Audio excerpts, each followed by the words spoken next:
Hey, Naz from Astronomy here. Long video warning, but I hope it's helpful and somewhat worth your time. Comet stacking is hard, and in this video I'll show you the methods I use to get this end result. This video is broken down into chapters, so feel free to jump around and skip what you already know. So for this video, we'll use 3 different applications.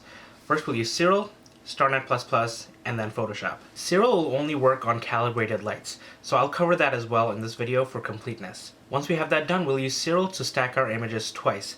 The first is a star stack, where the stars are nice and pointy and sharp, and the comet is smudged. It looks kind of like a Cometary Nebula, if you will. The second stack will be on our comet, where the comet is nice and sharp and our stars get smudged or get trailed. And if we do things right, we may be able to get rid of most of the star trails and have our comet stack look like this. Then we'll take our star stack image into Starnet++ and remove the stars so that we only have the Cometary Nebula picture. Then we'll head over into Photoshop with all 3 images. We'll take our star stack image, subtract the starless image, and then add our comet stack, and once we're done we should have this end result. So let's get started. Okay, so we're in Siril, so I have Siril 1.0.6 open here, and I'm pretty much going to follow this tutorial here with some adjustments for myself. I may be skipping some stuff such as the animations. I won't cover that in this tutorial, but if you want to follow a text, I will link to this in the description below so you can go through it. And the first thing you'll notice that this thing says is that this will only work on calibrated lights in the manual pre-processing section, or you can also do a script pre-processing. I'll do it manually. I'll cover that in this video as well, and I'll link to this in the description below as well. So once you open Siril, the first thing you want to do is set a home directory or a current working directory. So find your directory. You can create a new directory. I already created one called Comet Process 2223 because that's when I am doing this, and press open. So the next thing we need to do is we need to pull in our various frames and convert them so that Siril can work with them. I'll also check debayers to make sure it does debayer the items. And I'm going to look for my files, so I have all of these, and I'm going to do my 240 seconds. So these are ones that I took like a week before the closest approach, and these seem to be the best shot of the comet due to the low moon brightness. So I'm going to click on that, and you can just drag it and drop it here, and it appears here. You want to name the sequence, so I'll call these lights. Click convert. Right, and what that did is it loaded just one of the frames, and in the sequence we now have a lights sequence. So we need to do this for our calibration frames as well. So I'll go back. I have flats, so I'll select all of those. Go here, flats. Click convert. Next, I need to find my biases. Go here, remove these, bias, convert. And lastly, I have a dark library, so this is -15, 240 seconds. So I have 15 of those. So I'll go back to conversion, clear this out, click and drag, and darks. So now if we go to the sequences, we have our 4 sets of images here. Going to first work on the biases, because biases will get assigned to the flats and subtracted. Let's click on biases, we'll go into stacking. We don't need normalization for this. Linear load, the defaults are 3. I don't know if it matters here, but I'll leave it at 3, and we do winsorized sigma clipping. And it'll save as bias stack. So start stacking. There we go. So now we need to do our flats. So we'll go here, click on flats, click on pre-processing, check use offset so that it uses our master. So let's see, bias. I have to learn how to spell first. So bias stack here. So this is what I'll be stacking or assigning to the flats. You can leave everything else as is. It'll save as pp_flats, and click OK, or start pre-processing. And there we go. Now in the sequence we have one more flat sequence, the PP flat sequence. And then now we can go to stacking. Normalization, we'll do multiplicative. Keep windsorize sigma clipping. Keep these as, it's doing 1.5, I'll do 3, leave it as default. And then we can do start stacking. Alright, and that gave me a master flat file. Next thing we'll need to do is stack our darks. So we'll do darks. Go to stacking. We'll change this back to no normalization because there's no lights. Keep it at winsorized clipping. 3, 3, and then click start stacking. Okay, that finished. So now we have master dark and master flat. So we'll go to pre-processing. Well, actually, we'll go to sequence. We'll select our lights. Go to pre-processing. Uncheck use offset because we don't need it. Click use dark. If you start just typing, it'll search for you. We want dark stacked. So look at all those pixels. Dark stacked, and then we'll use a master flat. And that'll be PP master flat here. So it's the stack here. Keep everything as normal. You can click on estimate. It'll give you like the cold and hot pixels. Seem to have a lot of hot pixels here. Make sure CFA is checked. Equalize CFA is checked here, and then we can do start pre-processing. Actually, you want to do debear before saving, so that we get some color out of this. Alright, that seems to work. So now if we go to sequence, we have PP lights. In the histogram here, or in the stretching here, you can do auto stretch to see what it looks like. You can go to RGB. This is what it looks like. It's very, very orange, but we can fix that. And we can go through the different frames in the open frames list here and see what we have. And you can clearly see the tail here. So there's the anti-tail here. So what we will do next is go to image processing, and we'll do background extraction. Switch to polynomial, set it to 1. Sample, I like doing 15 per line, and then we'll do generate. And it looks pretty good. I'm going to switch to see which one has the best. So green has the best. So I'm going to right click and remove some of these by the tail, because I don't want it to try and do anything with the tail. Just like an anti-tail here too. Okay. And left click to put some more dots here because I want the software to extract those. Okay. Let's move those over. So I'll go back to RGB, and then I'll do compute background. And there you go. So this looks like, so you can see the green, you can see some red, you can see the tail. Looks pretty nice. So we'll do apply to sequence, and then click apply. There we go. So now if we click on the frames list and we click through it, they all look the same. The red hue is gone, and you can see the tail a little bit more clearly. I don't know if you can on the video, but on my screen it looks much better. Okay, great. Okay, so this so far has been calibrating the lights. So now we'll actually move on to the actual tutorial here for Comet stacking, not camel stacking, and we'll start doing this. So it asks you to calibrate the colors of your image. I find that it doesn't always work. So the first thing we want to do is set a good reference frame. So you should click through these and see like which one looks good. And I think the third frame looks good. So I'll click on this and click reference image. So now this will be the center or the main image that that will edit before we move further.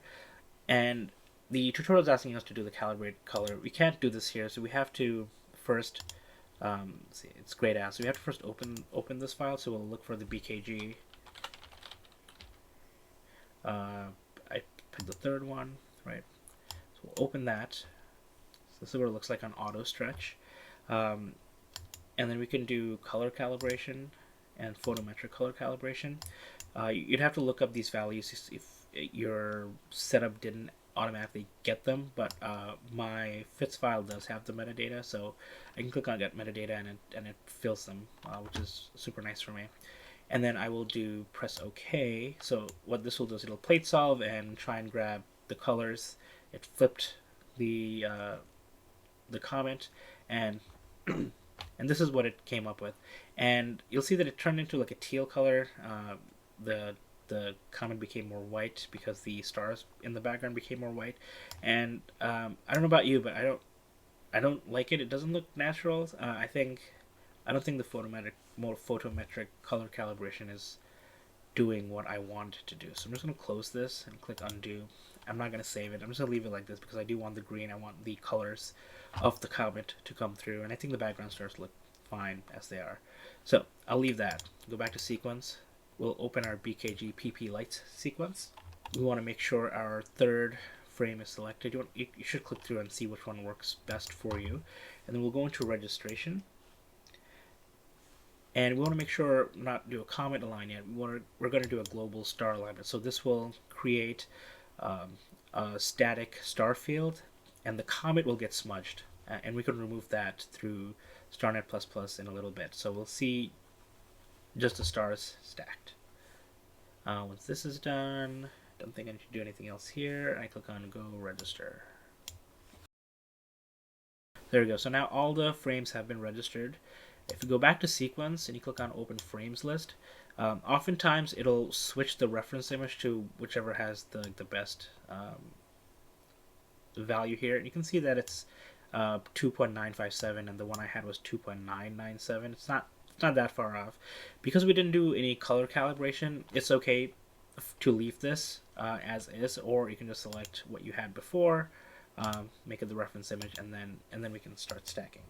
In the stacking tab, we will keep average stacking with rejection. In normalization, we'll do additive with scaling. Again, if you're wondering where I'm getting this, it's from this tutorial here. Global alignment. So it's like here. So this is the part I'm on now.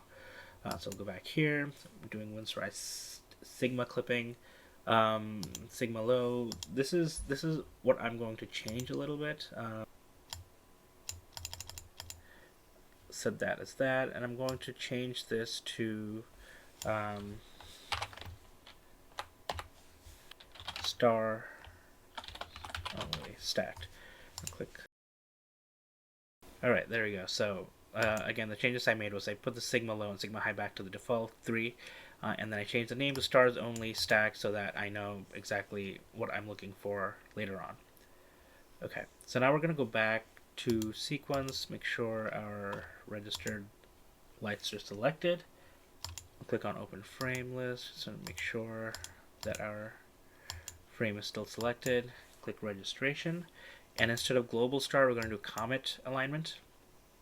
And this time, we're going to go back to Sequence, Open Frame List, click on the first frame, open that, go into Registration, make a little square, whoops, can't do it on RGB, make a little square around the nucleus of the comet, and you click Pick Object 1. So now it has the location, the X and Y coordinates of where the comet is in the first frame.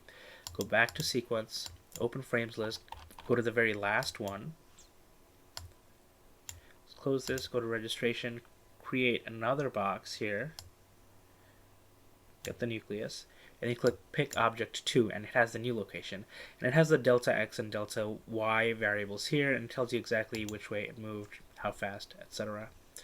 And once this is done, just want to make sure I didn't miss anything, click Go Register. And wow, that registered very fast, 52.84 milliseconds. Great, so now we can go to stacking, keep it additive with scaling here, Winsorized Sigma clipping, and then the Sigma low and Sigma high is what you should edit. I'm going to set this high to like 8.5, and the Sigma low, or Sigma high, I'm going to set it to lower to, let's say, to 1.5. So I'm going to change this name to Comet only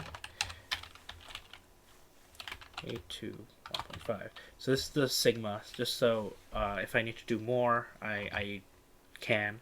So I'll do RGB and start stacking. So there we go. This is our first version. You can see the anti-tail here. You see the comet's nucleus, the comet coma, and the tail is pretty well visible. And this is the background here. We can go back and play around with these more. You can set the sigma high to low, to even lower, set that, and start stacking. So this is our version 2. And lastly, I want to show you that I found linear fit clipping to work similarly, maybe even a little bit better at some points. Matte clipping is supposed to clip a lot more of the background, but my Siril just gets stuck and freezes and then it crashes eventually, so I haven't been able to use this one. I do use matte clipping when I do this in Astro Pixel Processor, and it works really well there. So I'm going to do linear fit, set the sigma high, or sigma low to a higher, and the sigma high to 2. And then we'll do LFC 7 to 2. And there you go. This is what it came up with. So you should play around with the sigma settings, the rejection settings, and see what you come up with for your data. It can be very different, and one option or another may give you a better fit. I think I like this one a lot. And I can actually, with this one, I can actually go to background extraction again, polynomial, let's generate. You can see that it actually found the tail and it stayed away from it. I'm going to make some room here anyway. Go back to RGB, compute background. Look at that. It looks so much better.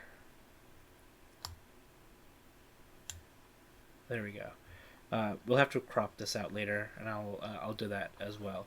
But for now, I will save this. So the last thing we're going to do in Siril here is let's clear this, and we're going to add our two so Comet stacked and Star stacked only as here, and we'll do stars, comets, stack, sequence, and we'll create a sequence here. So we'll do convert. And now we have a star comet stack with just 2 frames. So what we're going to do here is we're going to crop this so and register and align. So click on this. Whoops. Good. Okay, so let's do this here one more time. Right click, crop sequence. Cropped. Okay, there we go. Close. So now we have another sequence called cropped stars comet stack. Blah blah blah. Great. This is what it looks like. So now we want to do a stretch on it. So we go back to linear, image processing, histogram transformation. Click this, auto stretch, zoom in, and then I'm going to move the shadows up just a little bit so that. Okay, so you didn't have to watch me struggle through moving these little triangles little by little. Skipped, and this is what it looks like, and I think it looks pretty good, right? The background is pretty dark. You can see the green of the comet, the red and the orange is coming through. You can see the anti-tail and the actual tail. Okay, so I'll click. You need to do apply to sequence so that it applies the stretch to the star stack as well. Click apply. And there we go. So now this is the linear look. So open frame. If you go back to stars and comet, you'll see that the stretch looks very similar. So when you stack them on top of one another, it'll look pretty like equalized. So now what we need to do is export these as TIFF files. So you can do this one by one, or you can click on this and then in the sequence click 16-bit TIFF. Base name, I'll do star comet export. Doesn't really matter. I'll keep normalize unchecked. You'll do export sequence, and it exported. So if I go back to my directory, this is my directory with all the fits files. You can see it didn't do symbolic links. So if I go here, I have my 2 TIFF files here. So if I open them, that's what it looks like. So this is the star, or sorry, this is the comet only. This is the star only. So it looks good. I'm going to rename them. So I'll do this one comet only. Yeah, and then go back down. Stars only. Great. So now we're done with the Siril part. So now we need to do the Starnet++ part and the Photoshop part. Easy.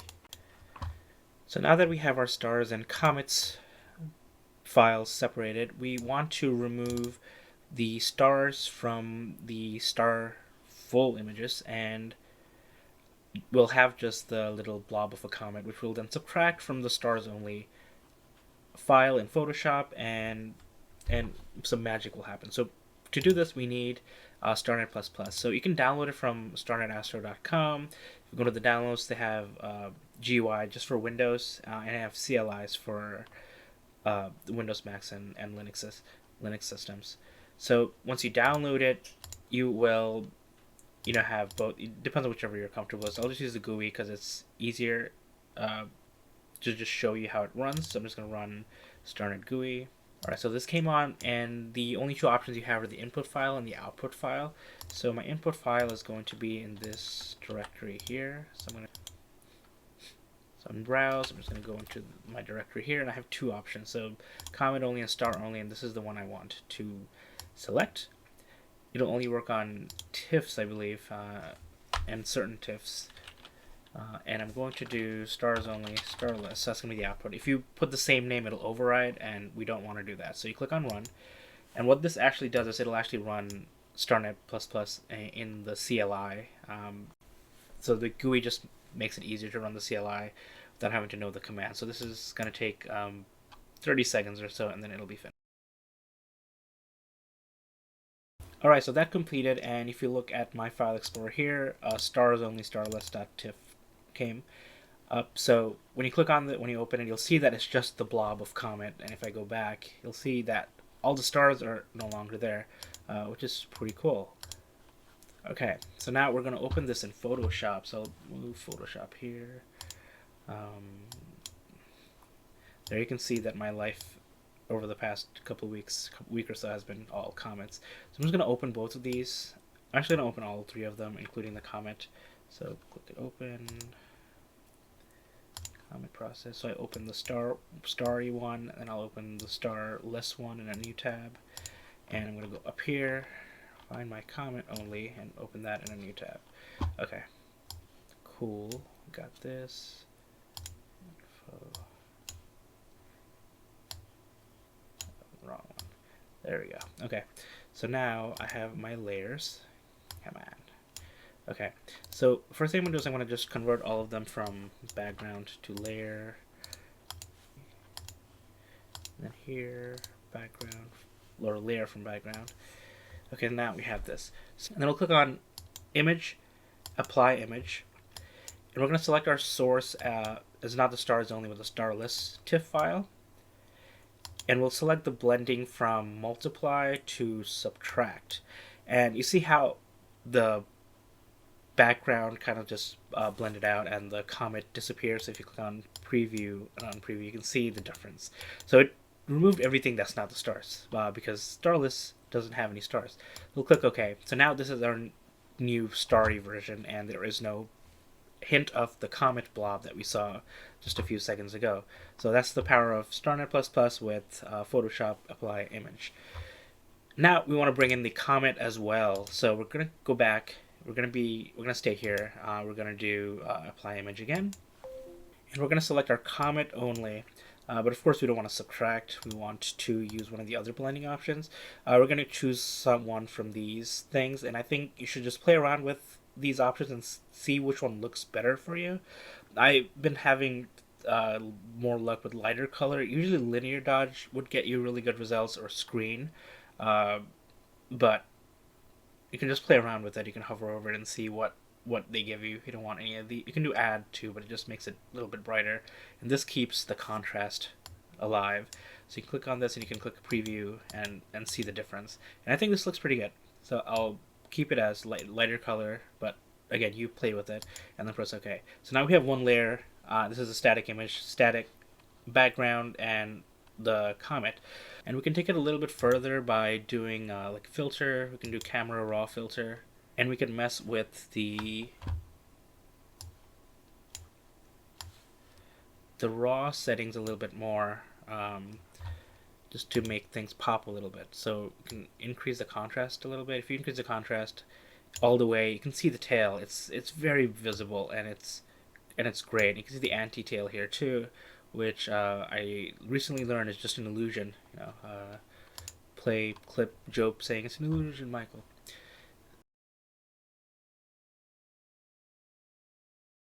Alright, so I skipped a little bit so I don't bore you with me sliding the sliders up and down. So this is what I came up with, just a little bit of contrast, a little bit of dehaze, a little bit of vibrance and saturation. And if you click on the little eye, you can see what the before and after looks like. And you can see that it just pops a tiny bit more, not too much. We can also go into detail and play with the noise reduction. So if I zoom in, you'll see there's lots of noise around here. Make sure to keep the comet's tail in sight, so do just a tiny bit of noise reduction, maybe 20.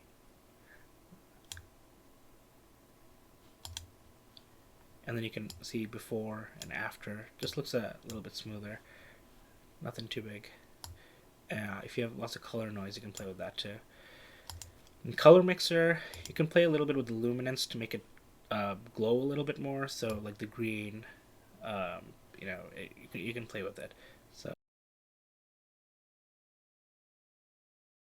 Okay, again, I skipped a little bit just to play with the settings and then see what looks good. So I just upped the green a little bit. I may even bring it down a little bit. And the green luminance and the saturation, again, just a little bit on the green and a little bit in the orange for the coma here. And if you can look at before and after. So you can see it's not that much of a change, just a very subtle changes to help a little bit. And I think this is all I'm going to do in this tool here. And here you go, this is after, and then you can do before and after, and I think this looks really good, and like really good enough to share. You can rotate it so that it's pointing like east or something. This is what my shot looks like. But anyways, I hope this was helpful. If you have any questions, do ask.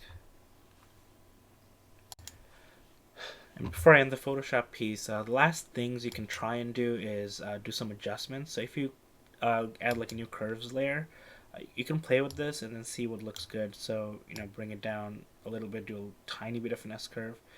You can see it pops the lights a little bit more. The tail here is extremely visible now than like the before, even though it looks pretty similar, but it makes the comet pop a little bit and makes the background a little bit darker to take focus away from the background and more onto the comet itself. You can play with the levels, you can play with the saturation, do what you think would help you. Just, again, play with them, learn, and you'll do great. If you made it this far into the video, congratulations and thank you for watching. It was a long video, but I hope I was able to give you the foundations of a complete walkthrough of Siril all the way from calibration to getting our final stacked image of a sharp comet in front of sharp stars. You could also use Cyrillic or Siril for automating your calibration of the images, but I thought going through it manually would help understand how all of it actually works. And once you get started on stacking your comets, I recommend playing around with the different settings and see what works best for your images. What you see in this video may not work for you all the time, so just play with the settings and see what comes out for you. You can also try the color calibration and see if it works better for you than it did for me. For me, as you saw, I just removed more of the colors that I wanted to keep, so I just didn't do it, so I just skipped that step. If there's any interest in how to do the animations of the comets, let me know. I can try and do a video of that as well. I just didn't want to make this video longer than it already is. If you don't have data of your own, let me know in the comments below and I'll work on uploading a version of my raw images so that you have a set of data to work with. If there's anything in this video that you saw, didn't work or you think I should do better, let me know. I always appreciate constructive feedback. And I would like to thank you for watching, and remember the comet is still out there, so you didn't miss it. You can still try and image it. It is getting dimmer and dimmer every day, but it's still visible for a few more weeks. And we're discovering comets all the time, and we will get to image more comets in the future. Until then, clear skies.